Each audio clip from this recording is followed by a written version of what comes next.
All right, welcome back, everybody. When we left off, Tempus had just wrestled for a steep discount on mules, getting a couple for free. Some of the players in the team have done a little bit of shopping between sessions so that we could save a bit of time during this session. And I believe everybody is ready to head out the northwestern gate of Nordgard. Is that correct? I believe so. I'd be ready to go. Yep. Ready when y'all are. Okay. So the journey to the Temple of the Sun is usually about a day and a half. By the time everybody's done their shopping in the morning and everybody's ready, it is about midday. So you should be getting there by the night of the second day. Despite having blizzards a couple of days ago, the road has been tramped down a fair bit by merchant traffic. There are other towns along the way up this road, so it's not too difficult going. I wouldn't exactly call it easy going either, but you have no problems finding game along the way for hunting and feeding the party. You don't really see anything untowards as you make your way out of the city. Is there anything in particular that you want to do during your journey? Any particular setup for the party or anything like that? Would it be fair for Tempus and Yaereene to be foraging on occasion to either side of the cart, just making sure that we can, find some food, not have to draw on our rations, that kind of thing? Absolutely. At one point, then, Tempus would like to draw Yaereene aside and have a chat, but anybody else can jump on in with any other actions they're taking before we cover that. Who will be driving the cart? Anyone have vehicle proficiency or anything like that? Hang on, I think I do. Yeah, I don't. That's my question. But Ysmyr will probably walk alongside the cart or sit up with the driver if that works. Ysmyr, I see on your character sheet that you do have proficiency in land vehicles. Do I? Oh, I missed that for some reason. Okay, she can drive it. I'll sit beside her and use my speeder loot on anybody that can't keep to try and keep up to the wagon. Well, we can all dump our packs on the wagons to keep us from being encumbered, right? Yes, and just to be clear, it's a cart, not a wagon. Yeah, that was what I meant. Out of curiosity, what's the difference? A cart is smaller, kind of a flatbed space for hauling loads. Wagon is covered and has seating inside for people, or can be used for loads as well. A cart wouldn't be very comfortable to sit in the back. Also, Mary's going to attempt to detect good and evil until she figures out where she can cast that. She's just looking for where her range is, where she can start her spells start working again. Would it be better to use a cantrip for that? Probably, yeah. Light, just sort of randomly keep trying to cast light. Which of those would actively be requiring the usage, the connection to my god? Any spell casting, including cantrips, requires the power of your god. However, in the morning you don't get spell slots, so you won't have like first level spells that you can cast. So cantrips would be the way to go. All right, then yeah, definitely. I'm gonna just keep casting light until it works. Can I add something to what I'm doing as well? I know what the tracks of the undead creatures looked like before while I'm foraging. Can I just keep an eye out to see if I see anything else like that? Yes, absolutely. Okay, so between Tempus and Yaereene foraging for food along the way, you have more than enough for everybody to eat comfortably. Then, at some point, I'd like to just take Yaereene aside, Tempus would, and just say, "Friend Yaereene, may we have a talk?" Yes? I was wondering about you and your motives for joining our warband. I can do something out here. And you are seeking to do something. What does that mean to you? What are your goals? I can be useful. I see. That is very admirable, and I thank you for your presence here then.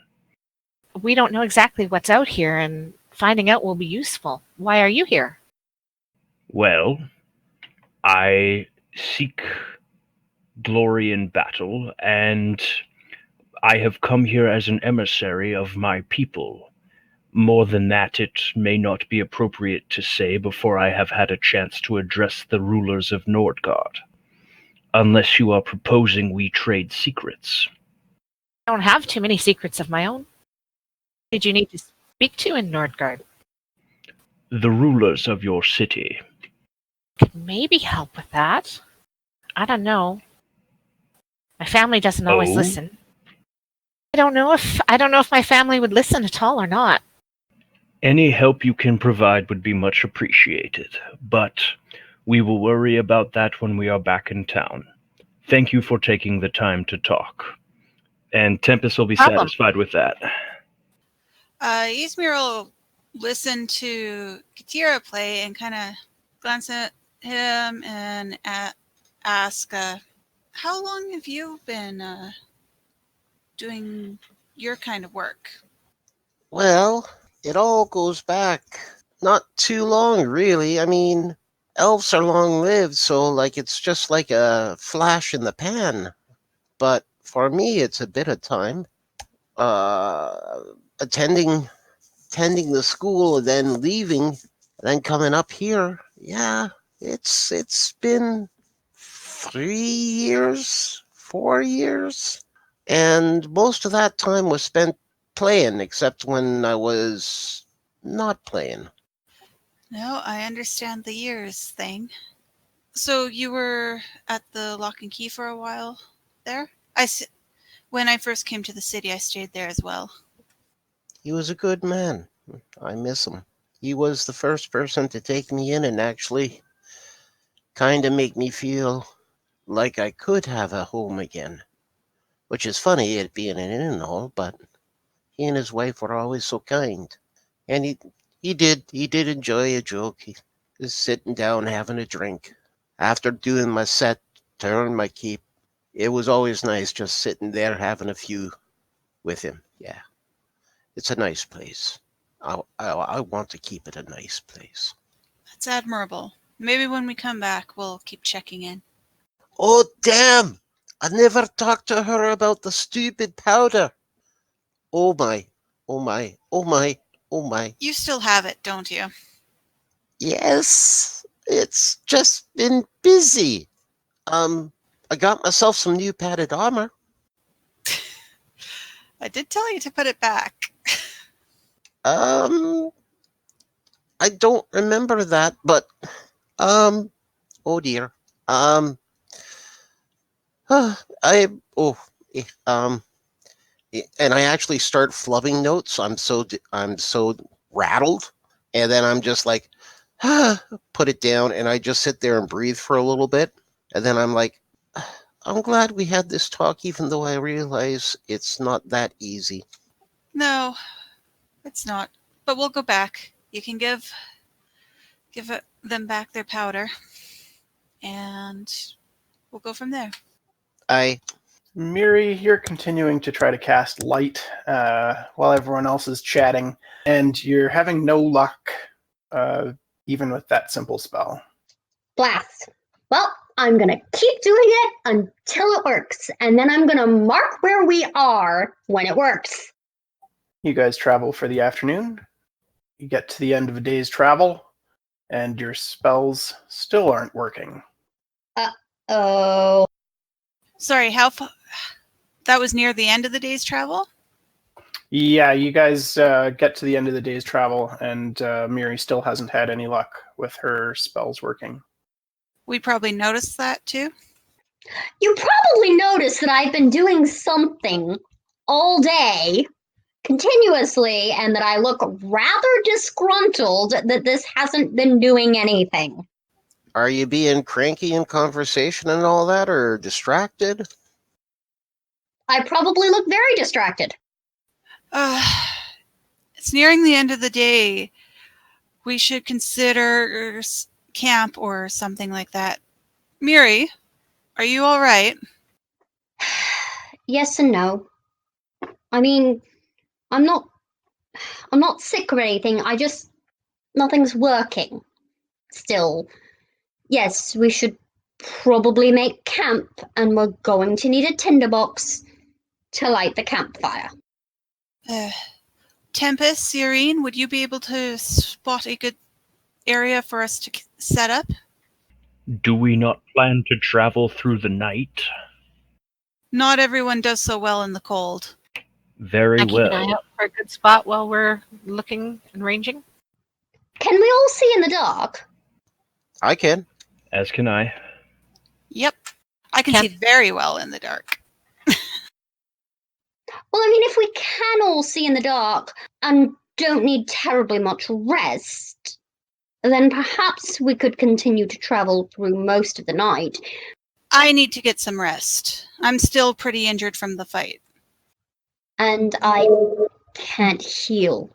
My spells aren't working. Well, I can heal. I mean, I didn't realize you were still hurt. I thought you were full up. I thought we took care of that. Kind of No. injured still. No,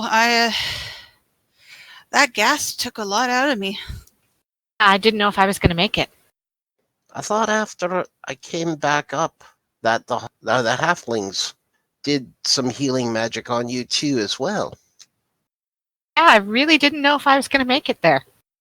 And I just had them clean the poison, whatever the zombies did out of me. I didn't get any healing from them. I made sure they woke you up first. Well, you silly things, let's take care of that now.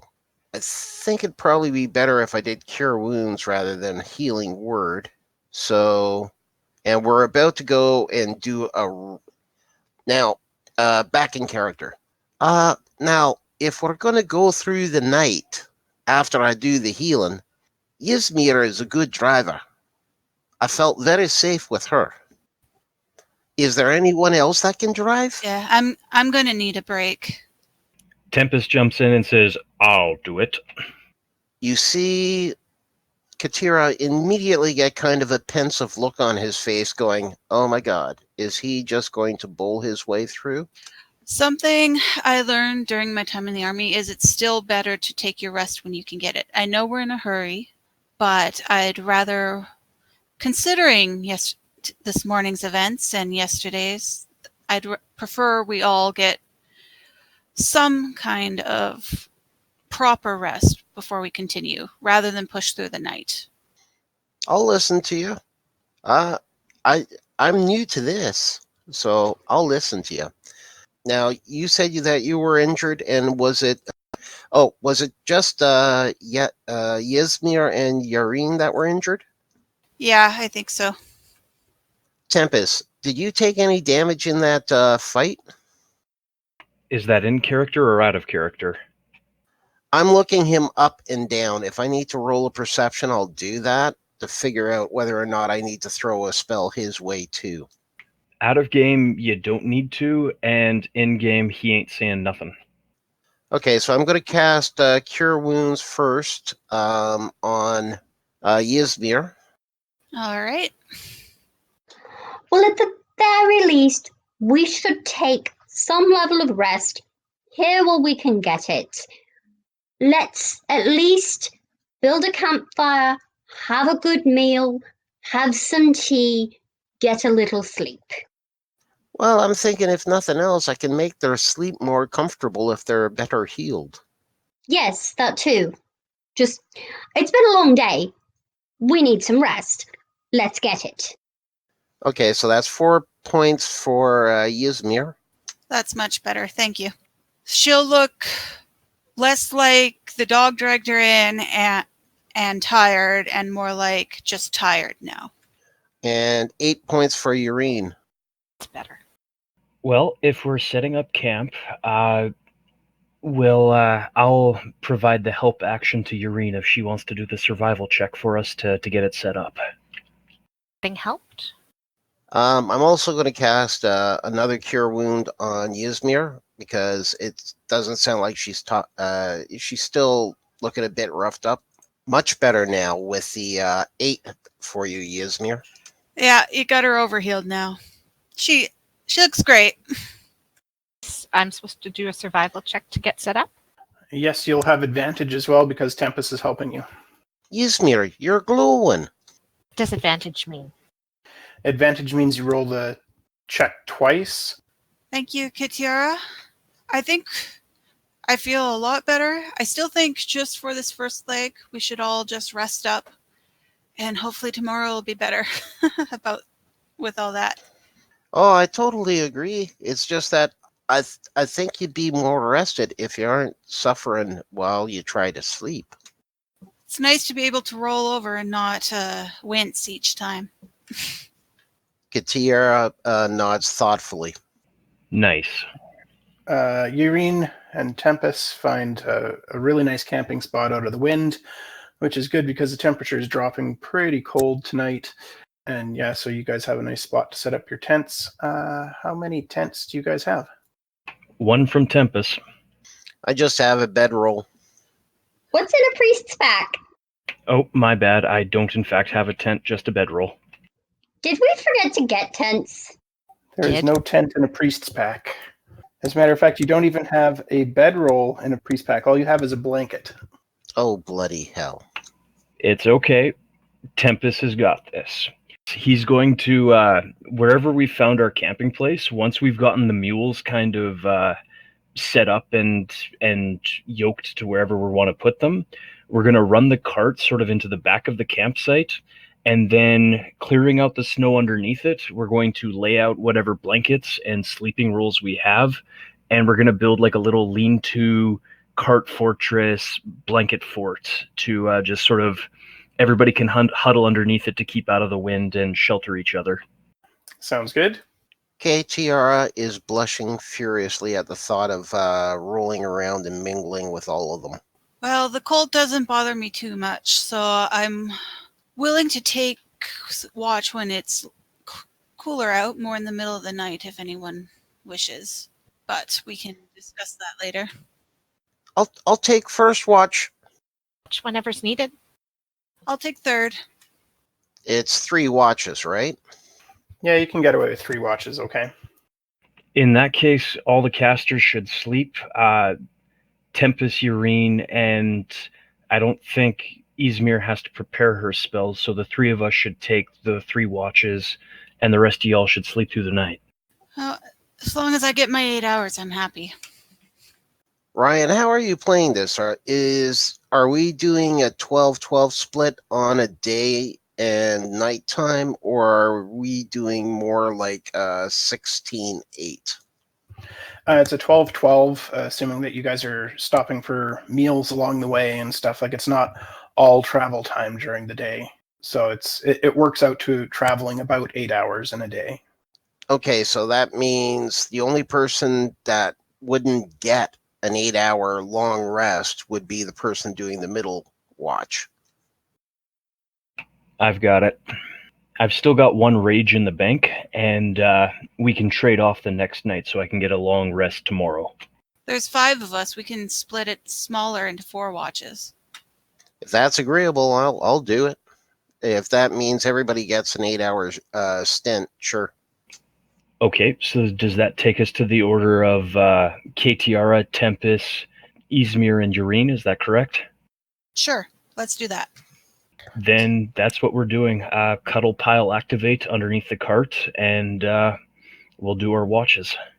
All right. The temperature dips fairly cold. Not super cold for this far north, but it's definitely a good idea that you guys are cuddling through the night. It's not extremely comfortable, as I don't think any of you are used to sleeping with other people cuddled right up beside you like that.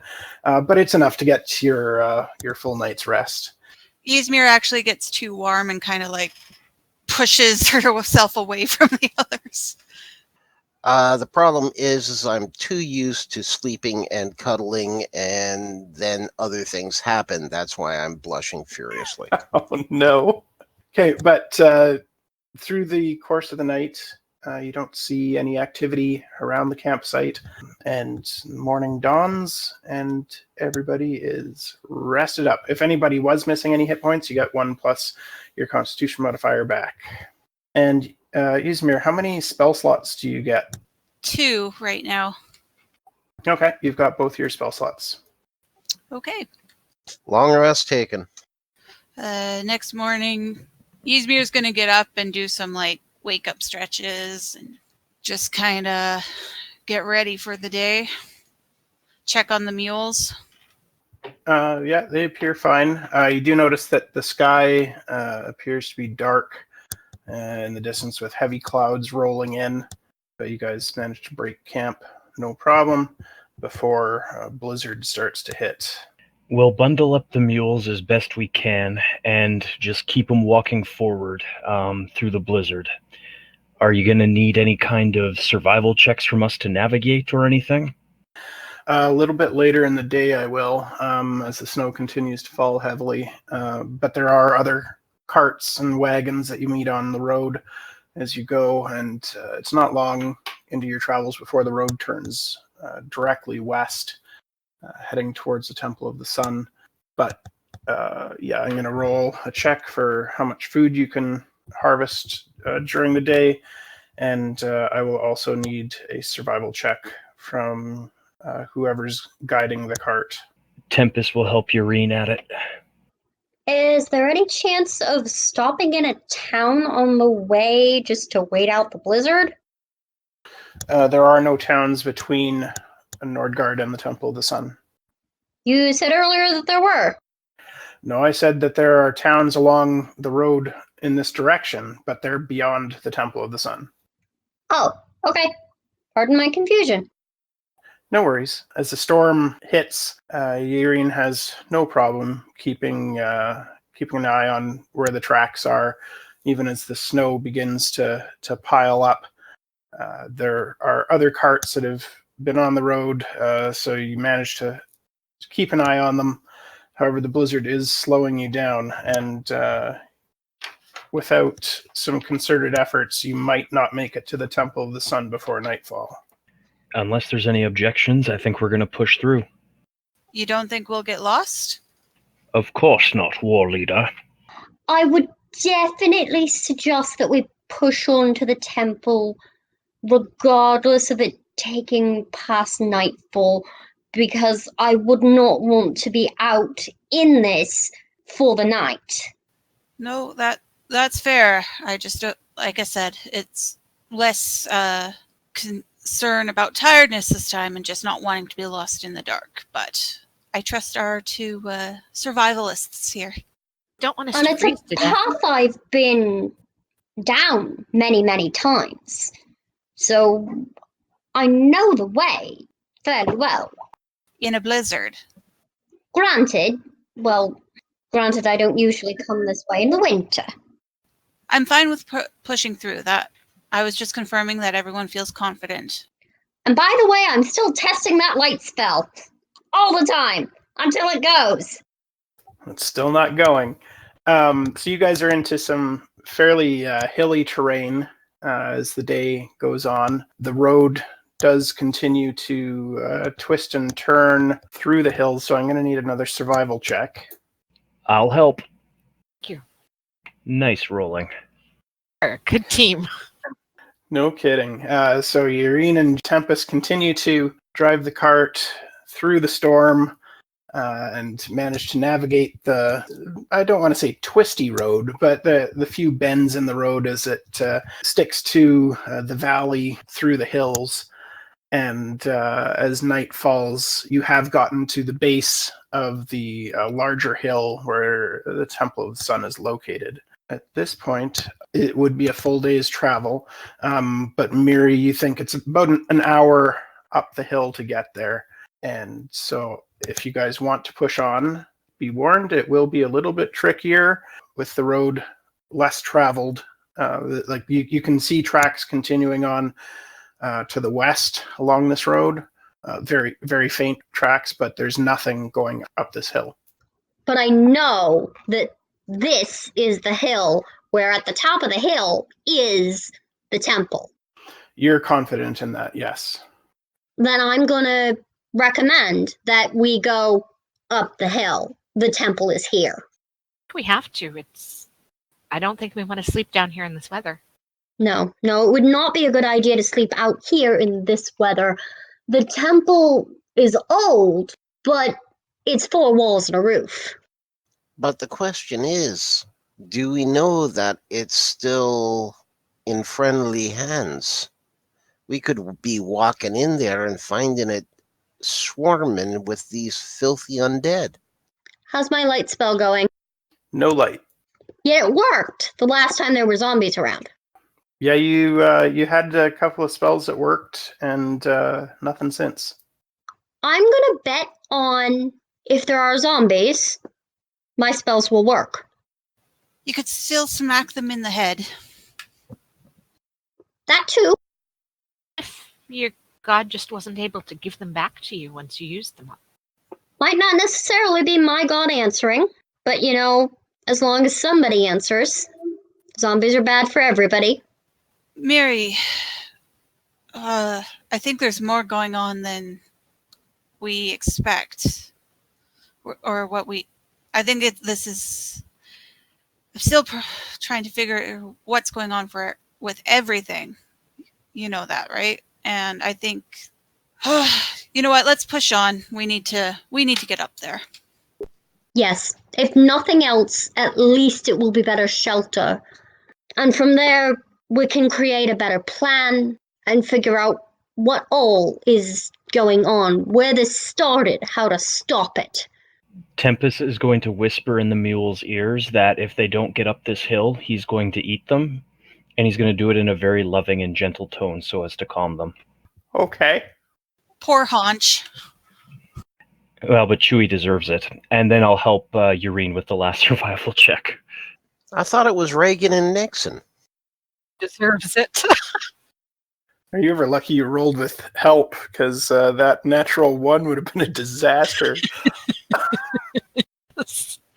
Off the edge of the mountain. Something about getting lost, I think. So, yeah, the advantage roll was fantastic. So you guys do manage to find your way up the road, and Miri is also helpful with pointing out how the road winds its way up the mountain. Or sorry, it's not a mountain, a tall hill. And you do reach the top. I would like everybody to roll Constitution saving throws, difficulty 11. Was that everyone? Everybody. No. If we refuse. Not so much refuse, but fail. Oh my god! We got up the mountain for most of us to die. Miri, go ahead and save us. Oh, and Tempus. It's not that bad. I mean, I passed. It was only a 10. Is my magic working? No. What was that Constitution save for? Everybody who got under an 11, you have 1 level of exhaustion. We didn't take a break. That's right. You guys are traveling and pushing yourselves, so every hour that you travel past an optimal amount of travel time in a day, you have to make an exhaustion check. Okay, so it's not zombies. No, not this time. We didn't get bitten recently. Okay, I'm sorry. That was what I was afraid of. I've never had a DM actually use that before. Sorry. No worries. That's why Ysmyr freaks out when she's bitten. Does exhaustion do to us? It's okay, Miri. The first time is the hardest. Exhaustion level 1. We have disadvantage on ability checks, right? Yep. Okay, let's get everybody inside. Miri's gonna go look for the elder, and we can go get everything set up to have a nice long rest. Before following after Miri, Ysmyr would like to take a good look at the top of this hill and the place they're approaching, if it's there. Okay. Kitiara is paranoid as hell, and I'm checking out everything because I'm convinced there's slavering monsters waiting for us. Anybody who is paranoid, like Kaitira, can give us a perception check or survival check for tracking. Ysmyr, you see, as you come up the top of the hill here, you see that there are several derelict buildings beside the road. And ahead, you see a larger structure with 3 distinct wings on it. The 2 side wings appear to be in rough shape. Some of them are kind of in the process of falling down. The central structure appears to be fairly decent, and you guys also notice in the setting sun, a lantern is lit in front of that building, and you can see a figure with a shovel working away in the night. Miri, are you sure this is where we want to be? Miri has probably gone running up to that figure with the shovel to say hello. The figure with the shovel does turn out to be Jean Delar Morning Sun, the person that you fondly think of as your ancestor, who's related to you in some long-distant way. He looks up from his work, says, Miri, welcome, welcome. Why have you come on such a day as this? Things have been going wrong, Elder Morning Sun. There's been an outbreak of zombies, and Foltus has not been responding. I am hoping that you can tell me some of the old stories again. I am hoping there is something you can help me do to find him, to find what has gone wrong, so that I can find the source and fix the problem. Ysmyr's going to be coming up behind her. Are you a priest, sir? I'm going to apologize to all of you right now. If you take notes during a gaming session, I'm really sorry.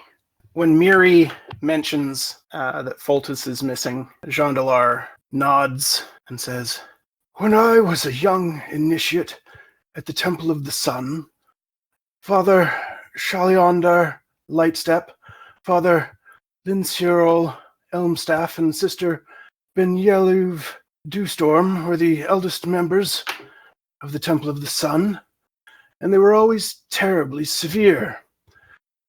From the hard lines on their faces, we all knew they had seen terrible things, but whatever their secrets were, they took them to their graves beneath the old treasury, which, as a matter of fact, I haven't been able to access, which is why I'm burying Brother Thorkin Firescale here near the gardens.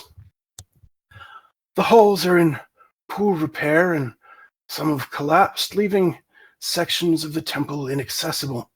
It's a sad state of affairs to see the temple thus.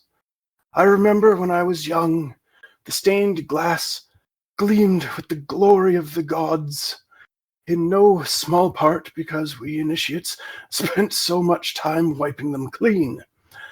Sister Uharuli Bosong used to say that the cleanliness of the temple reflected on our piety, and the gods would reward us for our outward face as much as for our inward faith.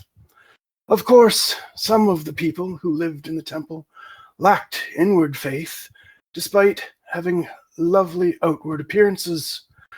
Brother Waroniar Skysong could bleat like the most pious elf in the congregation, but of course he was found to be doing unconscionable acts with some of the younger ones in the congregation.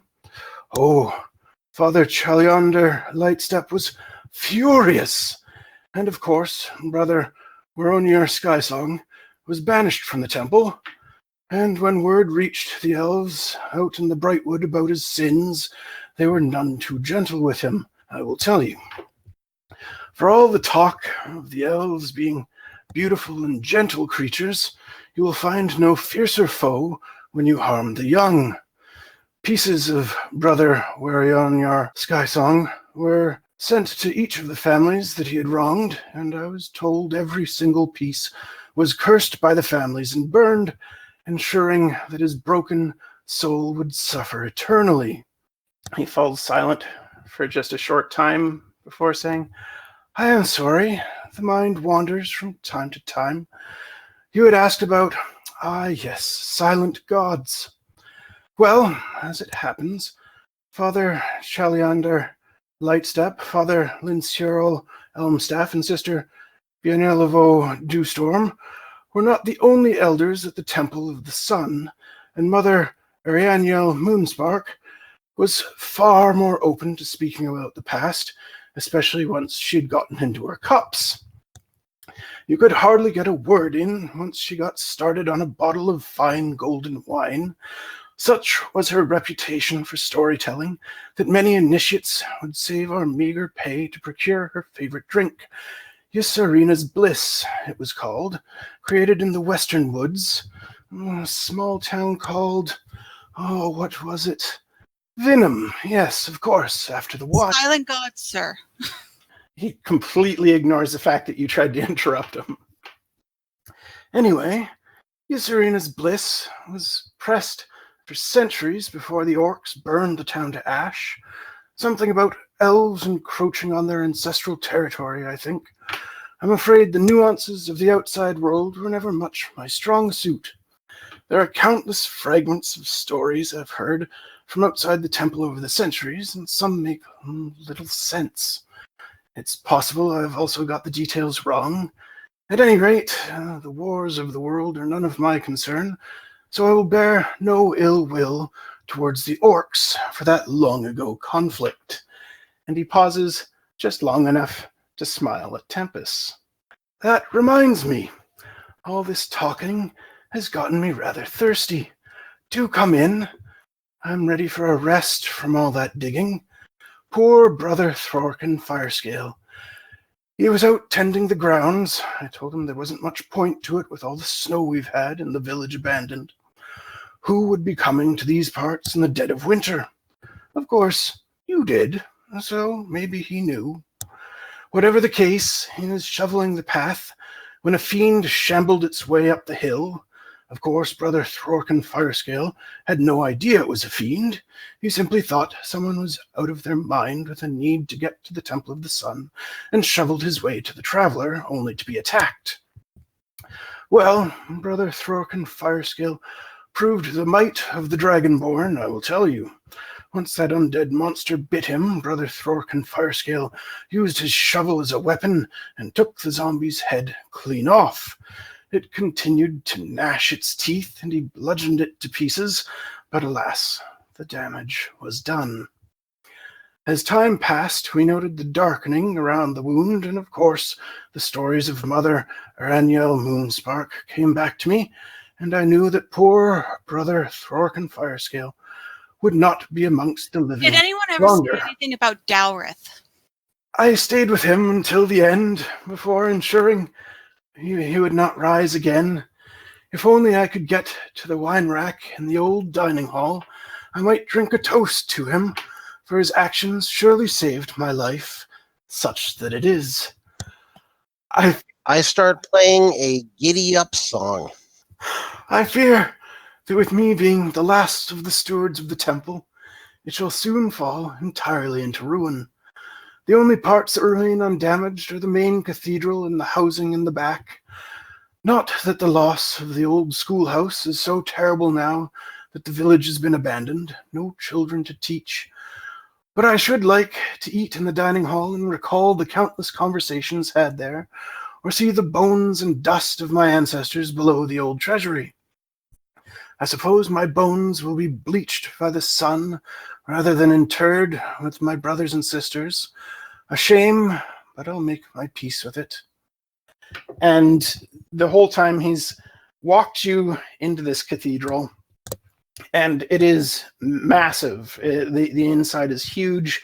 It is dark. There's no light lit in here. And he takes you to the back. And while he's talking, he's started to boil some water. He's preparing some tea. And while he's talking, he serves you all some tea in plain clay cups and stops for a sip himself. Miri, meanwhile, has been assisting with all of this. This is business as usual as far as she's concerned. She knows him very well and has been expecting exactly this sort of reaction. So she's just sort of listening and helping him prepare the tea. Ysmyr begrudgingly takes the tea after being ignored twice. It is nice to have company. Don't get me wrong, old brother Thorkin Firescale had always been attentive, even when he'd heard one of my stories for the third or fourth time. Some bear repeating, of course. And he did get a chance to share some of his stories. The Dragonborn are fascinating, and I have to admit that he was the first of his kind to stay at the Temple of the Sun.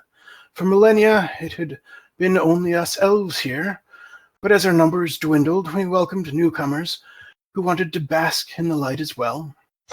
Father, if I might interject, is there a favorite tune that you might like to hear that might spark the memory of losing the gods, them going silent, or such? And while you're trying to get his attention, he's continuing to speak to Miri. And he says, "Of course, now the light is waning once more, and I fear there will be no one here to remember it once the darkness is cast aside again. Ah, yes, that leads us back to your question. Mother Yaereene Moonspark shared a story with me only once and refused to speak of it ever again afterwards, even when she was in her cups. Long ago, at the founding of the Temple of the Sun, the elves were a divided people. There were those who fought for the light, those who fought for the dark, and others who wanted nothing to do with either. The Canopy King, as they called him, was on the side of the light, until the fateful year that his son and heir went to war against the dark. It was reported to be a most successful campaign, as Thelenar the Eternal, protector of the elves, slayer of Rethenark the Red, son of the Canopy King, Rethenark the Red was a red dragon, you know. I wonder if it was any relation to poor brother Thorkin Firescale." Now that red dragon, that was the one that got the smiting in and all that. Alas, no texts exist from that age, as they've all fallen to dust. So that will be a question that rattles around in my mind until the end of my days, which I fear is not so far off. As I was saying, Thelenar the Eternal formed an alliance with the dwarves, a most unconventional allegiance, and together they set sail for the lands of Oos.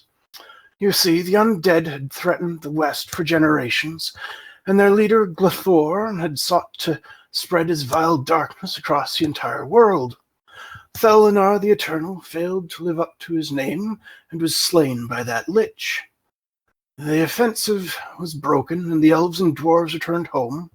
It would be centuries before they engaged the darkness again, but I'm afraid I know nothing of that conflict. By that time, Mother Yaereene Moonspark had risen to her senior-most position and did not march off to war. To hear her tell the tale, I believe she loved the prince, but of course a simple priestess could not follow her heart's desire. But she wept for some time when telling the tale of Thelenar the Eternal's fall. More so than she wept over other stories of loss over the ages. And let me tell you, she witnessed more pain and death over her life than many elves. She lost her parents at a young age and was brought to the Temple of the Sun as an orphan. She eventually left to join the army and travel around the world, but the temple never left her heart. So she found her way here to give back to others who needed guidance. A remarkable woman, by any account, and her passing was felt deeply by everyone here. I do wish I could access the wine to toast her memory. Where is this wine?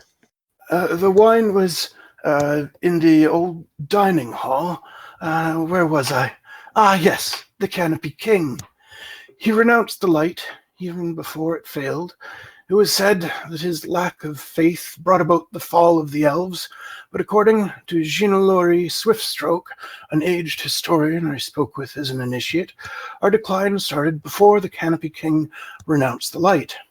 Ginelori Swiftstroke still blamed the Canopy King, don't get me wrong, but not because of his lack of faith. Between ancient wars against the dwarves and more recent expansion into orcish territory that thinned our numbers and allowed the orcs to push back and not only reclaim their lost ground, but encroach on our lands, the elves were already in decline. Not that most elves wanted to hear that point of view, finding it easier to blame the Oathbreaker King, as they called him, than to deal with their own prejudice. But the proof is plain in the present, isn't it? For the elves found a new light in Corlin Larethian, and our numbers never rebounded. And there was no Oathbreaker King this time when Corlin fell silent, as have other gods. I am sad to see that I am living in a new age of darkness, where the gods abandon the mortal realms, for what reason I do not know. Perhaps a new host of gods shall emerge to take the place of the old, or perhaps we enter a new age where mortals will no longer have gods and must rely on their own moral compass and ingenuity. Only time shall tell. Of course, no, that cannot be. Although it would be simple enough to prove for certain. Tell me, young ones, have any of you ever heard of a Daystar? Daystar? Old songs speak of a day star, and one that I honor spoke of it, but I don't know anything really. Ryan, can I do a history check on this, or? Yes, everybody can do history checks if you want. It's an extremely difficult check, so if you don't have at least a +5, I wouldn't bother rolling. Never mind for me. I break out some of the powder, and I offer it to the old guy, saying, a little bit of this inhaled like a snuff might help clear your memories. He waves away the powder, and he says, "No, I thought not. That bit of magic vanished from this world long ago, around the time when cities fell from the sky. Lapis Kalo was an elven city that hung suspended over the Brightwood, if you can believe it. The power of our ancient ancestors was far beyond anything we have today. A wizard might make him or herself fly for a time, but to lift an entire city into the sky and hang it there forever, it is a power almost beyond imagination. To live high above the problems of the world, able to see vast distances, people below so tiny they might not exist at all, I wish I'd been alive to see it. Of course, the recollections of Lapis Kalo come from those who visited, because none who lived there survived its fall. But there is a place not too far from here where you can still visit the site of that great tragedy. I went once as a young initiate, along with Father Lincierl Elmstaff and Brother Weronur Skysong, before his fall from grace and utter destruction, of course. Father Lincierl Elmstaff said the lake where Lapis Kalo fell was called the Daystar Lake, in honor of the only object that survived the crash intact. The Daystar is a potent magical artifact from those long ago ages, and although its light had faded, the physical object itself survived. Father Lincierl Elmstaff told us to mark that location in our minds, for should the old gods not be dead, as everyone was certain they had to be, a cave on the island in the Daystar Lake might one day shine like a beacon of hope. Of course, he said that if the light shines, it could be the beginning of terrors unlike any that mortals would remember. The light protects the good, but calls to the bad, old Father Lincierl Elmstaff was fond of saying. That never made much sense to me, but there you have it. Normally, it would be a 2-day walk east through the woods, but with the snowfall we've had recently, I imagine the going would be much slower. But whether the light shines or not, you will learn something. I don't know that you should actually go poking around the Daystar Lake cave. Father Lincierol Elmstaff warned me that me and Brother Weronyer Skysong to keep clear of it after all. He said some things are best left buried and forgotten. Not sure I agree with that. Knowledge has never harmed me. I've oft wondered what other ancient treasures might have survived the fall of Lapis Calo, but of course they would be buried deep below the lake, far out of reach, wouldn't they? And anyway, I'm certain those who scoured the site and found the Daystar would have looked for more than just that one relic. My goodness, it is late. If you need beds for the night, there are still some here, not as comfortable as they once were, I imagine. Nobody's slept in them for quite some time. Might be the old bedrolls have been eaten by moths or turned to dust, but we shall see. Come this way. Thank you, Elder. We would appreciate staying for the night. At the very least, until the end of the storm, it would be safe to shelter here. And yes, thank you. Elder, you said there was wine you be wantin'. Now, where would it be? Ah, yes. When I was speaking of Mother Erniel Moonspark and her love for Ysmyr's bliss, well... Wine. Where? Yes, that you wouldn't find Ysmyr's bliss in the old dining hall anymore. Those stocks have long been depleted, but if it survived the collapse of parts of the dining hall, you would find wine there. Could you point me in the way and I'd be off? Oh, I'm afraid I'm too tired to walk anymore tonight, but Miri can show you the way. Mary will guide him to the closest spot and explain where the dining hall got blocked off and how. Will you wait and let me grab Tempus? Gives me Certainly. an odd feeling. The muscles might be handy, since it appears to be impossible. Run out and grab Tempus and see if he will come provide support. You find him spooning one of the mules, snoring deeply, and he seems a little bit grumpy when you wake him up, but he'll come readily enough. Thank you. Sorry for disturbing your slumber. Ysmyr will just follow them to the dining room. Okay, so you make your way out of the housing area where you left Father Jean-Delar and into the main cathedral, and you find a tunnel, or a hallway, that leads to the east, and you can see that it has collapsed. There's no easy way through it. When you say it's collapsed, like we're talking large pieces of rubble, stones, fallen timber, what? Yes, all of the above. Thunderclap. That is not a cone. That is a area of 100 feet. Bring down the entire temple on us. Sure. It's only a 1d6. Sorry, are you talking about Thunder Wave or Thunder Smite? No, Thunderclap. It's actually a cantrip for a bard. It states everybody within 100 feet of you needs to do a save or take damage. I'm not seeing that in the player's handbook. Is that from another source? A source. EE. What the hell is EE? Page 1. Elemental Evil Player's Companion? Okay. You create a burst of thunderous sound that can be heard up to 100 feet away. Each creature within range, other than you, must succeed on a Constitution saving throw or take 1d6 damage. You can't use that on an inanimate object, then. Yeah, it only affects creatures, it says. Okay, yeah. Valid. And anything else I have is all creature-oriented because I'm a bard. That's why I asked, because Thunder Wave is a spell that actually affects inanimate objects and can push it. Is there any other alternative way in this direction while we were on our way over here? Do we have to go through? Can we go around?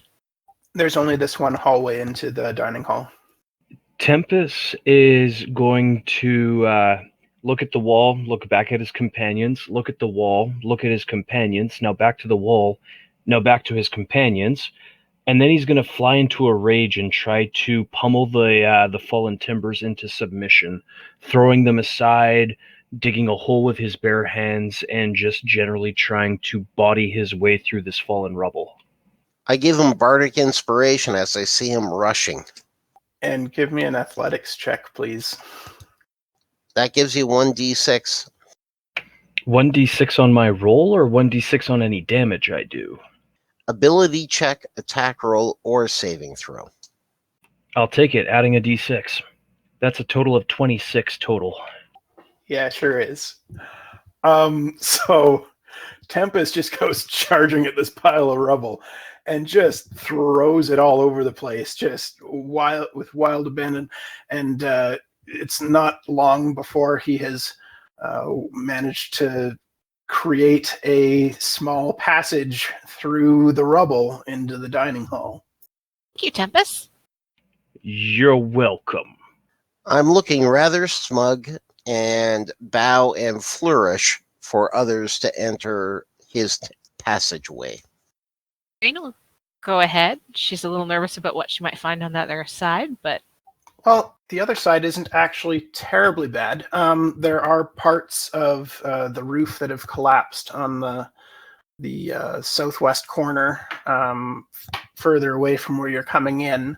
But otherwise, it just looks dusty, and there's a bit of snow that's blown into the room.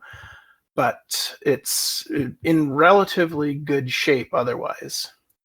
and so we haven't got do I see anything in the room, or does it just look abandoned so far? Just looks abandoned. Do you see the wine anywhere? Give me perception checks. I'll help with the perception check. You can all do your own separate ones. There's no help action for that one. 22. Not I'll as also good. have a 22. All right. So you guys search around, and there is a series of shelves around the walls, and there's all kinds of old containers and stuff on them. And you do find a wine rack as well that has several dusty bottles. Well, should we just take them all back? They're not going to get drank in here. I think we deserve a bit of a celebration. Or we figure out something about that lake he mentioned and go to bed. Both? I like both. Oh, Yaereene grabs a couple of the bottles of wine. How many are there total? Can we carry them all? Yeah, there's 5 bottles. I'll grab 2. I gave everybody else a chance. I'm grabbing 3, 2 in each hand and 1 in a pocket. Is there anything else interesting other than the bottles of wine in the room? There's some very old glassware on the shelves that is extremely finely crafted with interesting kind of floral and leaf patterns worked into it. But other than that, not really, no. I'm intrigued. I go over to the glasses and I motion to Tempest to come over, and I give him 2 of the bottles. And then, like a good little ex-busboy, I take 5 of the glasses and put it in the one hand. Okay. Look elvish? They're definitely elven crafted, yes. Nice. And Yaereene, given your background, you could easily see something like this in your parents' home. They're lovely. I wonder who brought them here. They weren't what I was expecting for a monastery. Don't forget that monasteries attract patrons or charity from people that have the time and the luxury for things as fine as these. Well, they should be in use and not being stored in some dusty old forgotten room. Do you have them all? I have 5. I can't do that and carry the bottle of wine. If somebody else wants to grab that and load me other hand, I could do 10. But I don't know how many are here. There's a couple dozen of these fine stemmed glasses. But we just come back for them. You want to take them from a temple? Oh, I want to take them to the father so that he can use them instead of them sitting and moldering in this room that nobody's using. I think the father will appreciate drinking and having the memory, whether or not he wants them all or just wants one for him and the others can go with us. That's up to him. Ysmyr, would you be willing to grab enough that we could all have a drink out of them with him tonight? Sure, of course. Sure. Here. By the time you guys get back to the housing area, Jean Delar has already gone back to sleep in his quarters. It's harder to have a drink with him now. He did say he was going to sleep. Well, he can appreciate them tomorrow and the days beyond. I say we leave the wine and the glasses and we just discuss the lake. I think we should go. There's probably something to be learned there. I think so. There's something dark happening, and if, as long-winded as his explanation was, if he's seeing darkness too, it would be worth even going to see if that light is shining. Even if we don't figure out what it means, we'll learn something by going there. The day star, it resonates with me. I'm sure it has a meaning. It has more than just a nice phrase to it. I wish I could remember the song better that I heard it. Well, if we get out there, take a look, make some notes, and then, well, we'll have notes and an idea, and we can then head south and maybe someone else. Maybe we'll find a scholar at a school. Or it might be worth, actually, if this is a cave, going in there and finding something. Miri, remember we spoke. I need to... If this is an artifact, it might be what I need to find. Artifact? It might be. It very well might be. This is definitely worth checking out. I say at the very least, we should go out to this cave. 2 days walk east in good weather.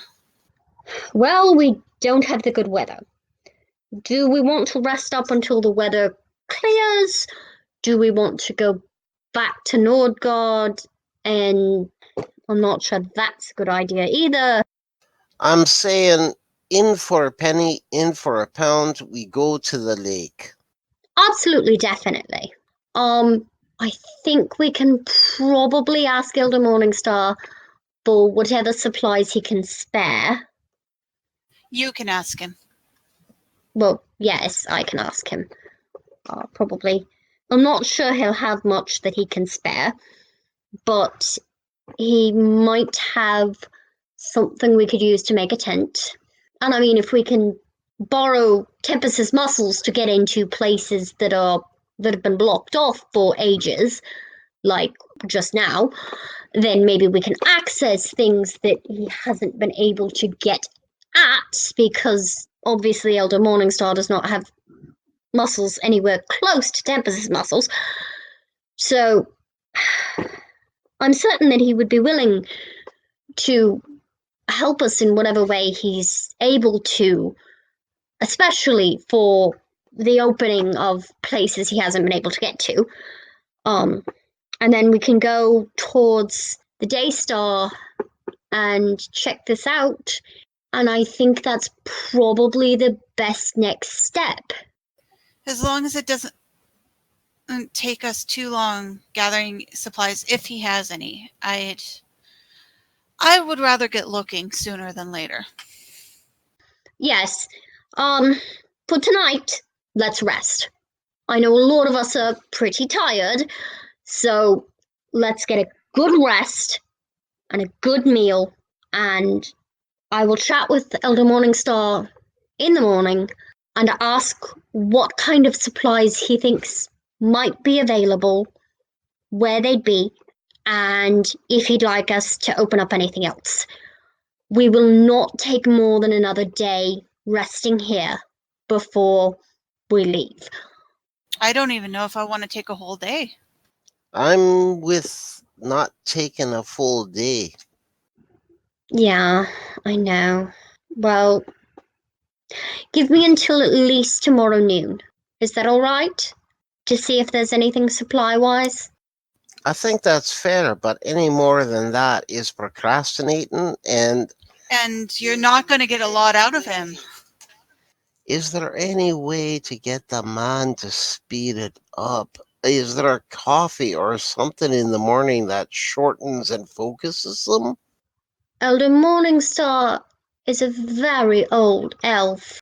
He does not see time the same way that people as young as us do. Fair. But if you're not getting anything out of him, it's not worth it. Just keep that in mind. All right. I'm sorry. I'm used to the way that Elder Morningstar is, and I'm used to dealing with the way that he chatters. And I guess I'm just not used to that being a problem for anyone. Because I'm used to orders and quick and get it done. That's my way of working with things. So I understand. It's just I'm concerned with everything else. I've never been up here on a time crunch before. I've been up here with Mother, and Mother's been up here because my entire line has come up here to visit Elder Morningstar, and it's always been like this. You don't Miri, the man is all right. I wish I could take the time to sit and just listen to these tales. The man is fascinating. He's a wealth of information. He has so many songs in him that need to be sung, need to be passed down. But it can't happen if we're all dead from the undead. Yes, I know. I should send a message back if I can. Send word back asking Mother to come out here and collect his stories. Make sure that he's not alone when he dies, so that there's someone to bury him properly. He's not going yet. You're just dealing with a few impatient people, that's all. I know. I'm sorry. Let's all get some rest. And then in the morning, Yes. The morning it'll be brighter and we're not so bleeding gloomy. So good night all. Thank you. Yes, let's all go get some good rest. The night goes peacefully, nothing apart from the sound of the wind blowing in through the windows. As Jean Delar said, there's not much in the way of accommodations. The mattresses are old and broken down. The bedrolls and blankets have been decayed and decomposed. So it's basically your own stuff that you brought with you that you'll be sleeping with tonight in the housing area. Well, we're out of the cold and we're not getting snowed on. And we got a destination. So unless there's anything else that anyone wants to do, I think we'll sleep through the night and awaken in the morning. It's a plan.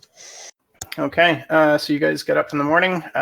Jean Delar has already risen by the time most of you wake up, and he's performing morning rites, singing soft hymns to himself.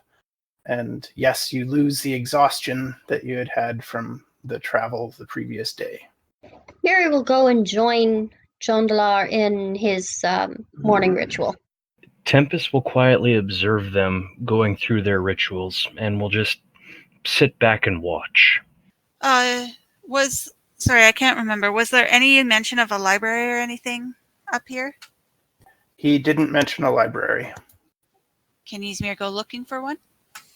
From what you've seen, there's the housing area, and if you go poking around back there, you do find a few books in Jean Delar's chamber.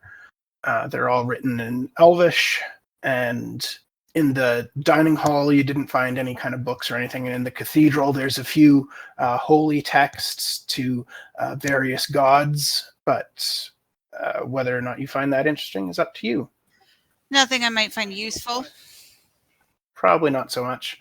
And you also notice that there's another hallway that leads off of the main cathedral going to the west that is also collapsed. I go up and ask John Zolaire if there is any libraries or holy raiding areas. Yes.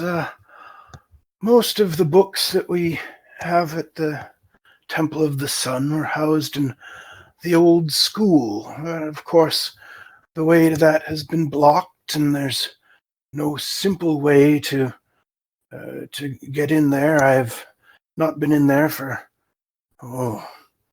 probably at least 2 centuries. It has been a long, long time since we have had the voices of children fill these halls.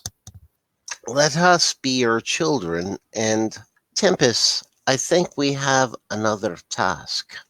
Happy to help. Hand him a bardic inspiration. And if you go looking, you'll probably find Ysmyr by the collapsed area. Okay, well, looking at the collapsed area, Tempus is going to think back to the previous night, and he's going to think back to all of the things that the priest told us. He's going to think to the dwarves fighting the undead in a faraway foreign land, battling with a red dragon. He's going to listen to this tales of the dwarves and the elves and their infighting, and how the orcs have pushed back the elves, and how the worship of Foltis has dwindled.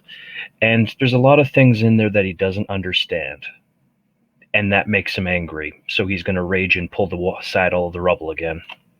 Don't forget, you don't use the bardic inspiration until after you roll and see what the result is. Deal. I'm going to use that inspiration. That's probably a good plan. 21. All right. So not quite as ferocious as the previous night, but you still managed to pull the debris away, and you clear a path, and you find that you're at a T intersection in the hallway here, with one hall going south and one going north. This is bigger than I expected. Do I see anything indicating instructions or like signs saying this way to the library, this way to the observatory? There is carving in the wall, and there's a sign that says the schoolhouse is to the south and the treasury is to the north. Oh, damn. I'm conflicted. I point us to the south. We can check out both while we're here. I know. I just hate being that transparent. Okay, so you go south into a short distance into the schoolhouse. It is in really bad shape. A quarter of the building has fallen in. You can see there are bookshelves that are in a sorry state. Many of them collapsed. The books in here have mostly fallen apart, been destroyed by water and the elements over the years. So there's not really much to find in here.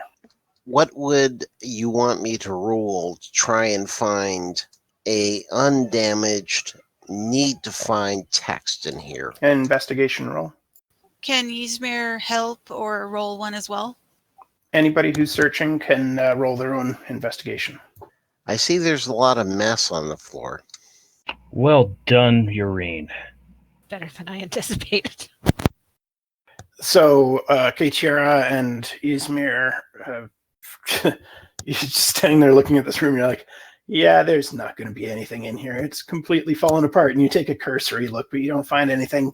Yaereene, however, finds a desk that's partially buried under the rubble, but it's created a little bit of an alcove. And underneath, you do find a book that hasn't been that hasn't weathered as badly as the others. It's still extremely delicate, but it's at least readable. What did you find, Yaereene? Oh, okay. I just said I found a book, and I'm seeing if I can figure out what the title is. I think some of this is legible. It's a book to teach children about history. Oh, it's a children's history book. I wonder if it has anything about that Dawn Star he was talking about in it. Can we take it back with us? Daystar, and Yeah, you know. and you know what? I think we're all children when it comes to the Daystar, so that's a good place to start. I was hoping to find a history book. Let's bring it back, and we'll read it back while Miri's chatting and trying to get supplies. We can check out that other room while we're here. Katira is trying to not look so obviously greedy. Oh, he's getting side-eyed. But I think we're going to go look at the towards the treasury too, just to get a look. Sure. I'm just going to move over to Miri first, and then we'll get back to that. Okay. So, like I said, he finishes his morning rites, and he gets up and says, "Miri, would you be a dear and prepare some morning tea? I feel weary after the events of yesterday." Of course, Elder. While I'm doing that, do you mind talking for a bit? I wanted to ask if you'd be willing to spare us any supplies. We are thinking that we'll go have a look at that Daystar thing. Oh, I'm afraid all of the supplies of the Temple of the Sun have been long since lost to me. Anything that we had that would help with that sort of quest would have been found in the treasury. However, the hallway collapsed quite some years ago now, and I am afraid I am unable to access it. Well, we were able to unearth the dining room last night, so we might be able to. I believe actually that my friends went to unearth the schoolhouse and probably the treasury. So, would we have your permission to take anything useful we might be able to use? Take anything useful we might be able to find. We've brought some of the wine and some glasses for your use, so that you can enjoy the wine that's left over. We've brought it out, and of course I will prepare you some tea. And she's making tea as she's talking to him. Oh, please, Miri, if you brought bottles of the wine, I would much prefer a glass of such this morning. It might help clear up the aches that I'm feeling. I've not been at the end of a shovel for several centuries, I'm afraid. Of course. So she very readily pops open a bottle of what she knows is his favorite of what's available, and pours him a glass and brings it to him. Ah, you recovered some of the glassware from the dining hall as well. This is excellent. Just seeing this brings back so many memories of times long since past. I thank you. You're quite welcome, sir. I am so pleased to be able to bring back a little bit of light, even if I am not able to bring back the brightest of light. And so my friends and I have decided that we are going to go and look into that Daystar that you mentioned. So we're going to go and investigate to see what else we can open up. If we find any supplies that we might be able to use, or do we have your permission to take them? Yes, I have all that I need here. If anything in the temple can be of use to you, you have my blessing. If it's not too much for an old elf to ask, I would appreciate it if you could open the way to the catacombs while you are in the treasury. For if I find my strength fails me, I would like to visit there one last time and have my body join my colleagues of years past. Of course, Elder. I would be glad to. I will let you enjoy your wine, and I will go and speak to my companions and give them your request. Thank you, Elder. And she'll give him a kiss on the forehead and go find the others. Okay. So you guys meet each other at that T intersection that I pointed out earlier, just after you guys have finished scouring the schoolhouse. Oh, Miri, good. I was thinking we should come and find you. Hi. So, Elder Morningstar has said, Morningsun has said that we are allowed to take whatever we can find in the treasury. Anything that might be of use to us is, he'd rather it be useful. And his request in return is that we open up the path to the catacombs so that when his strength fails him, he can go and join the others there, rather than... I'm sorry. Miri, it's enough. We know. It'll be done. Thank you. Give me a moment and I'll join you to help. Just give me a moment. It'll be fine. And Ysmyr goes towards the treasury as well. Okay. So you approach the treasury.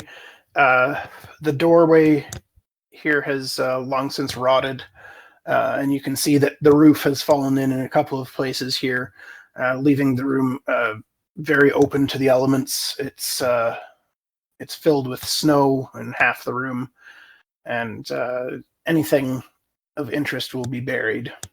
Nothing's actually blocking the way. No. It was further back that was the issue. That's right. When you walk into the room, directly to your right, there's a large chunk of roof that's missing, and also on the other side, at the north end of the room, there's a smaller hole that started. I guess we've got some digging to do.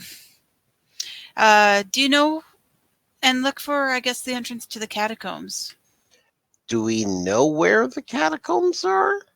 He just said that they're accessible through the treasury. Okay, so I think we need to set up two groups.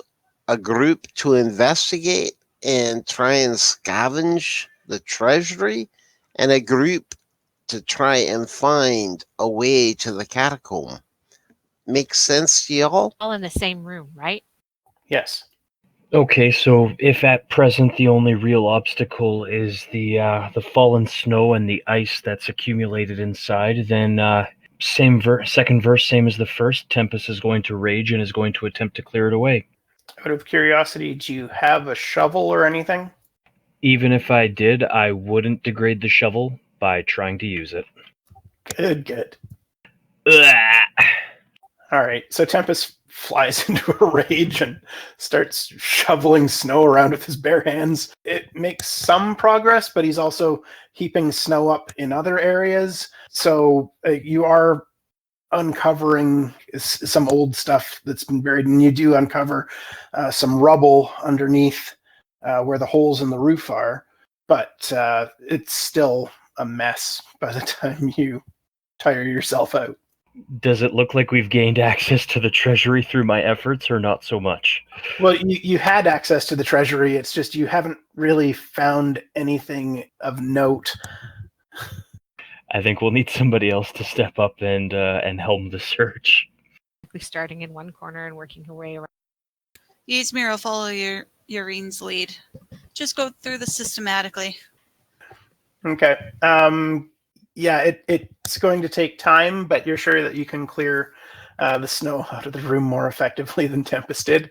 And you do find a few old chests that are very finely worked, with a lot of the typical types of symbols that you would see related to the elves. A lot of leaves and water, sun, lots of natural types of things. And so there's 3 of these chests, and the locks on them have rusted quite badly. Miri is also going to join in on the search, following Yaereene and Ysmyr. Basically, just follow their lead.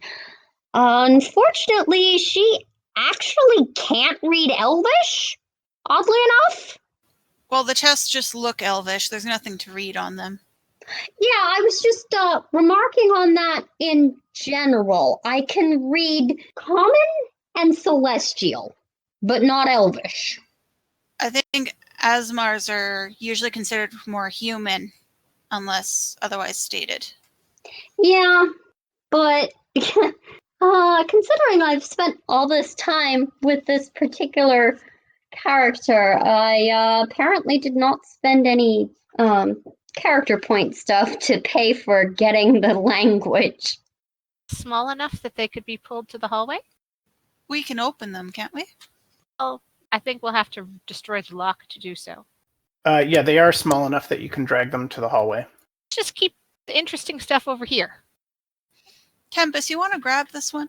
Or 2 or 3? He said he went AFK, but I'm sure he would be happy to help the war leader. So we'll just have him help drag them to the hall. Sounds good. So you've got these 3 chests in the hallway now. We go through the whole room before finding these? Yes, you do. So there's nothing else of interest in the room? Nothing but some piles of rubble under where the roof has collapsed, and you don't know what's under those. obvious exits or entrances to the catacombs? You didn't see any. Well, let's see if we can get these open. I have a heavy guess that the entrance to the catacombs is buried further. So I guess we're moving some rubble. I'd like to try and open the chests. Okay, give me an athletics check. Unless you've got something like a crowbar, it would be pretty easy to pry open. No, I'm a weakling. I don't carry a lot. No. Yeah, you're not having any luck prying the locks off these. Even rusted, they're beyond you. And Yaereene doesn't have much more luck. We need Tempus to give this a shot. Okay, so Tempus is looking at a locked door. Sorry, I'm back now. Locked chests. You've pulled 3 chests out of the treasury, and they're all locked with rusty old locks. Okay, Tempus is in a bit of a tight spot here. He's out of rages for the day, and he knows it. So he's looking at his friends, and he realizes that he can't possibly let them down. So using my inspiration dice, I'm going to try and headbutt those locks off. Headbutt the locks? Orthodox methods, but he makes things work. He didn't even need the inspiration. Darn right, I made it work. So you smash the chest with your head, and you don't so much break the lock as you break the wood on the chest, and it splinters open. I mean, I could have whacked them off with my mace, too. I'm going to woozily hold up the box to Miri and say, I fixed this for you. I think you broke it, but that was what we were going for, so okay. 2 more Tempus. Or Miri, you could take a turn. Or Katira. Wait, that dice roll doesn't count for all 3 boxes? We can make it count for all 3 boxes. You did use inspiration after all. So yeah, you smashed your face through 3 chests. Yay! Unorthodox, but it worked. Let's take a look. Okay. In one of the chests, you found 5 stoppered potions and a spell scroll. What language are these written in? Elvish. And are the potions labeled? If they were, they've long since worn away. Lovely. Okay. Somebody who reads Elvish can read the scrolls, and we'll see if someone can identify the potions. I'll take a look at the scroll. It is a scroll of detect magic. Okay. This is for detecting magic. Katira, would you prefer to have this? Since Miri can't read it? We can assume yes. Did Kachara leave us? He was so excited to get into the treasury. You better not have fallen asleep. Well, I'll pocket the scroll and give it to him later. Is that all that's in the chests, or That was chest number 1. let's look in the other ones? So we look in the other 2. Yeah, you find a whole bunch of money. There's 1,400 copper, 400 silver, 110 gold pieces. That's quite a lot of money. Let's just run this by Elder Morning Sun and make sure that it's really okay for us to take all of this. And also figure out how we're going to carry all of it, because that's going to be heavy. Yeah, it's about 32 pounds of coins. Well, Tempus is easily able to carry it back to the cart, assuming we don't want to leave any for the father. So, tell you what, do you want me to keep track of the funds, or would you rather that we split it up right now amongst the entire group? What do people think?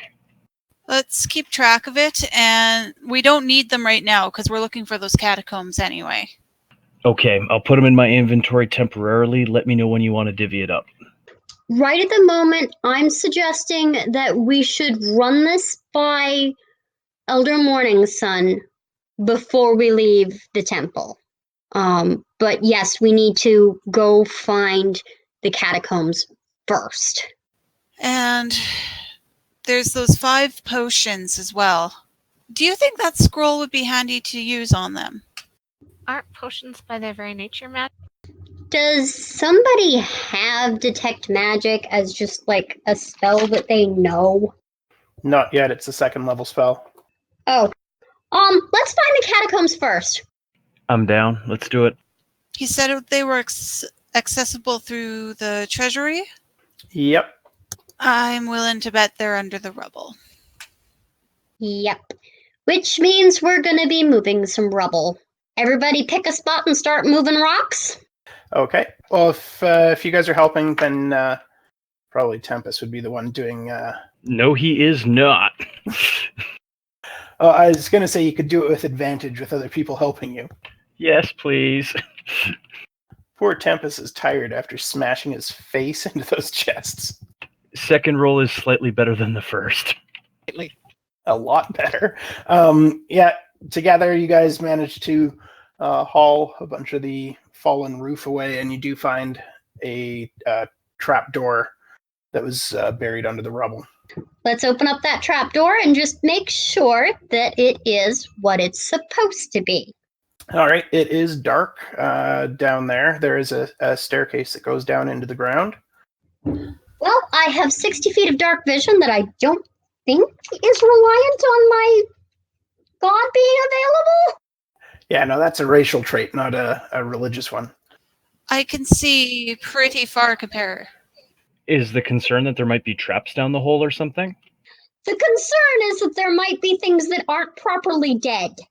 Then I'm really glad I used all of my rages to fight pieces of lumber. Tempus will just walk down the stairs then. Can Tempus see in the dark? Oh, yeah. Okay. I think we all can. Yeah, we're in a weird party where everybody has dark vision. It's kind of nice. I can see really far now, too. Okay. That's actually pretty cool. I have 2 D&D parties that are built entirely with everybody can see in the dark, so we don't need torches. Yeah, group 2 isn't so lucky. They've got a couple of people without dark vision, so they're burning through torches in a dungeon that they're in right now. So you guys head down these stairs, and you find a fair-sized room. It's nothing huge, maybe like 10 foot by 10 foot, and there's kind of a stone pillar with a tablet on top that's been etched with elven writing. I presume it says something along the lines of "Here rest the faithful." Assuming Ysmyr and Yaereene can read it, what do we read? Yeah, you guys can read it. And Miri's not far off. It says, "Mourn not for the holy dead who rest in these vaults. They certainly enjoy the rest after giving their lives to the light. Forever may they rest and linger in the light of the gods." And anybody who can read that can give me a perception or investigation check. What Kitiara would be able to as well, right? Yeah, I was just checking his skill since he's left us. Good.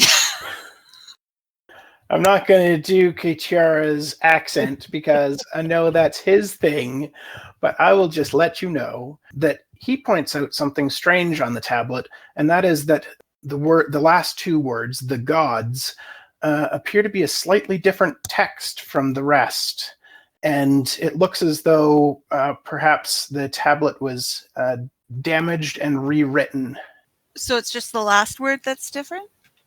The last two words where it says the gods. And do they look like they're etched over some damage, or what exactly makes the text different? It's a different font than the rest. Like it's as though somebody other than the initial carver carved these words. Were words there before? You would guess so, yes. Otherwise, this sentence wouldn't make sense.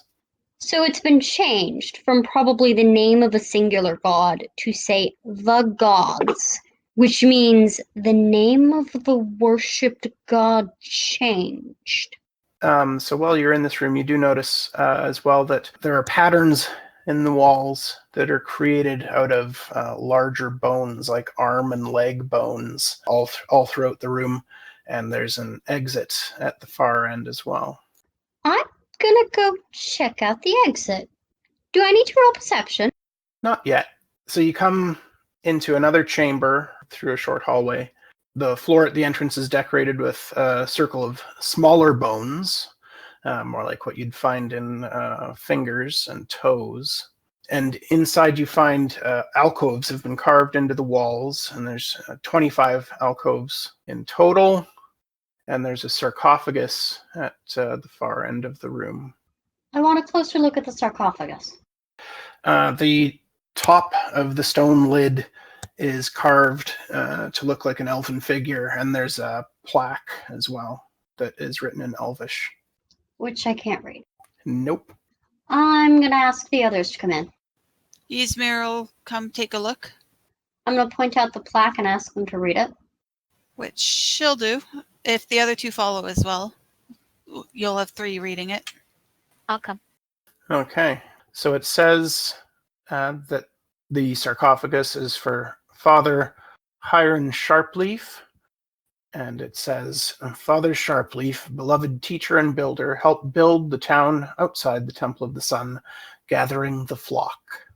Well, Miri, do you want to take a look inside?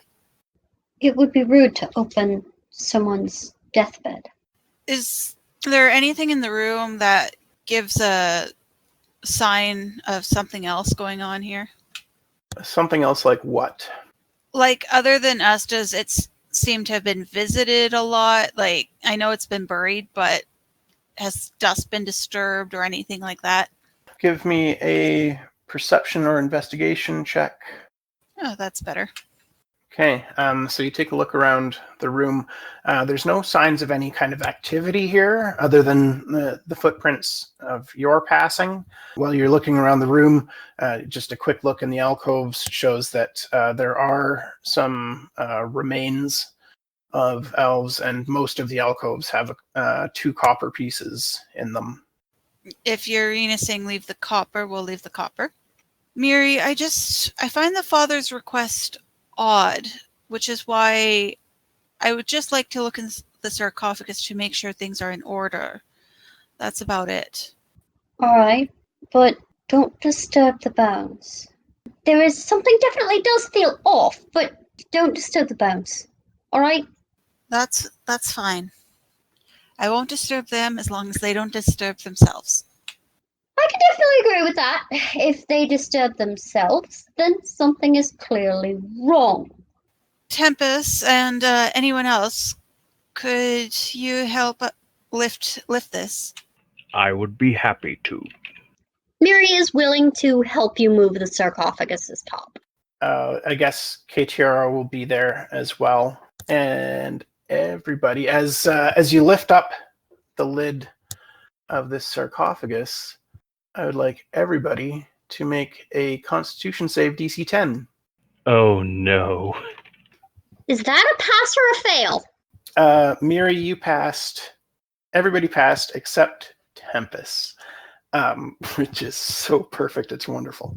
But you don't notice anything at this point. And you do find that there aren't any bones in here.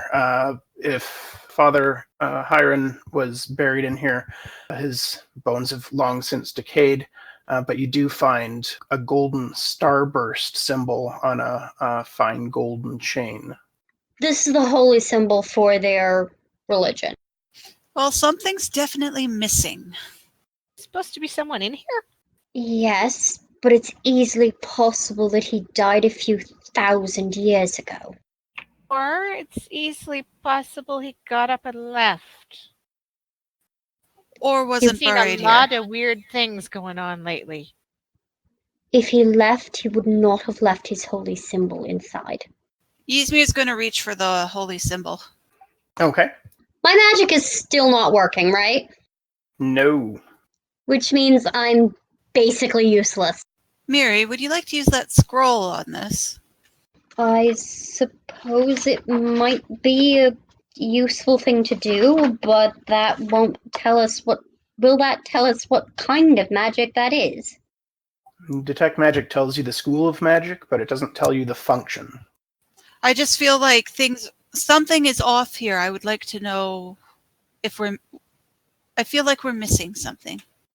I'm missing rather a lot, and it makes me rather useless, and that's rather annoying that I can't really be helpful. Well, looking around is still doing something. It's not all about your magic from your god. It's being hands-on. It's being helpful. I'm sorry, I'm just frustrated. I've relied on that so much that without Well, it... this is a time to learn. Yes. Why don't I pick it up? Because if it's going to do something, it may as well do something to someone who's not useful. You're still useful. Tempus is going to, at this point, slam the sarcophagus lid down and round himself on Miri. And he's going to cross his arms and loom a little bit, and he's going to say in a stern voice, "When an orc of the jagged tusk declares that they are ready to be an adult, all of their possessions are taken from them and burned. And then for a month, the child who would be a man is sent into the woods and must live for a month on their own. This is done so that they learn to rise above the loss, to become more than what they were." And he's going to just grab her by the shoulders and say, "This is your trial. You are in the wilderness, and we are here with you. But you must learn to rise above this loss." Tempus, we went to rather a lot of trouble to get that open. Why'd you just slam it closed? Tempus is going to sheepishly look back at the sarcophagus and say, Miri, did you listen to what he just said? Because he had a point. Yes, but he also closed the thing that we just got open. and then I throw my back out trying to get it open again. You can have help. Tempus, you're also noticing that you're quite thirsty after all this work. Okay. Cool. If the party's willing to help, then I will try and open the sarcophagus at advantage. Yep, willing to help. Whoop, there it is. Yeah, you get the lid up and open again. And Miri reaches in to grab the starburst. Okay. All right, let's go back to the main hall and figure out where exactly we're going next. Ysmyr, because of the investigation roll you had earlier, you realize that you've seen this particular starburst symbol, even the same size, very recently on the floor in the circle of small bones. Miri, Yes? can I see the amulet, please? Sure. She hands it over. Okay. And Ysmyr is going to take it, look at it, and take it back up to that small circle and compare it. These match, don't they? It's a key. Well, should we find out what it unlocks? And she'll go to put it in. We may as well, yes. Hang on, let's all get on the stairs side of the doorway first. Ysmyr pauses. Good point. Okay, so everybody's standing in the stairwell that brings you into the room. Ysmyr goes forward with the amulet and places it on the floor where the symbol is, and you hear a click sound through the room. And I'll look around and see if anything's changed. Give me an investigation check. Yeah, you do notice that the ridge of these the circle of bones on the floor has lifted up ever so slightly. I'll see if I can get my fingers there and lift, I suppose. Okie doke. Please make a dex save, DC 15. Darn. As you grab it, the edge of the raised ridge, you scrape your hand on a ridge that's sharp around the edge of the circle, and you are currently poisoned, and you kind of draw your hand back with pain. Okay, no one else do that. Anybody have a dagger they want to stick in there? I think there was something else in that. But here's my dagger. Don't have a dagger, sorry. With bleeding hand, I offer my dagger to Miri. I will take the dagger and, as best I can, use it to wedge the thing up. Give me an athletics check, please. It has to be athletics. Hey, yep, you're trying to jam this dagger underneath this thing and lift it. And that's heavy stone. What is the base roll? It's athletics. So I just roll a d20. Okay. Nope! No, you have a difficult time even getting the dagger in between the plate, the circle, and the floor. I'm gonna see if anybody else wants to try it. Tempus will take a turn at it. This is an athletics check. Make sure it doesn't twist or anything either. Help? Yeah, this won't be something that someone can help with. It's just working with a dagger. So yes, Tempus, you do manage to lift up the edge of this circle more, and it comes up and out just a bit. And on the edge of this circle, you can see that there is a sharp ridge around most of it, but there's a spot where you can put your hand and not touch the ridge. I'll do so. And can I actually pitch it away so that it's open, or? Yep. Okay, it's open. What do we see? There's another stairwell down. Then let's go down. Also, is there any medicine I can have to cure the poison? Do you have any medicine on your person? I have a priest's pack. I would imagine that would contain medicine. I have the skill medicine. Yeah, without actual medicine, though, there's not going to be anything that you can do to relieve the poison. Or if somebody has a spell to neutralize poison, that would work as well. But none of my spells work. Yeah, it's not my problem. Can I run back up the stairs and go ask Elder Morningstar for poison cure? It's fine. I'm not dying. Who knows, maybe those potions would be handy. But I vote we just keep going for now. I'll take point and lead us down the stairs unless anyone has any objection. I have no objection. I'm not hearing any objections, so Tempus, you can head down. Go cautiously. That was clearly trapped. There's probably more. I will execute the jagged tusk's typical trap-finding methods. And I lead with my face. That's the opposite of what I told you to do. Somehow, I suspect the Jagged Tusk's trap-finding methods are trip them. I suspect they find them, though. That we do. So, leading with my face, what do I find?